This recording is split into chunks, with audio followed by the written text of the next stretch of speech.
દાહોદના ફતેપુરા નગરમાં ખાડાનું સામ્રાજ્ય જોવા મળ્યું। દાહોદના ફતેપુરા નગરમાં જ્યાં જુઓ ત્યાં ખાડા।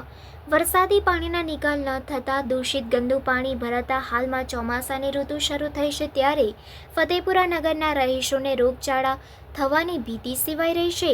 ચોમાસું શરૂ થતાની સાથે ગ્રામ પંચાયતના વહીવટની પોલ ખોલી નાખી પંચાયતના સત્તાધીશો દ્વારા નગરના તમામ વિસ્તારોમાં રોડ રસ્તા બિસ્માર હાલતમાં જોવા મળતા પ્રી મોન્સૂન કામગીરીના ધજાગરા ઉડાવતા વિડીયો સામે આવ્યા છે, ત્યારે પંચાયતના સત્તાધીશો ઘોર નિંદ્રામાં હોય તેમ લાગી રહ્યું છે।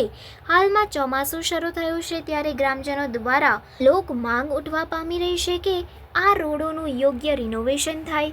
ગ્રામજનોને રોગચાળો થવાની ભીતિ સેવાઈ રહી છે, જેવી કે તાવ, ટાઇફોઇડ, મેલેરિયા જેવી અનેક બીમારીઓ ઘર ન કરી અને લોકોના સ્વાસ્થ્યને ચેડા ન થાય તે માટે ગ્રામજનોની લોકમાંગ ઉઠી રહી છે।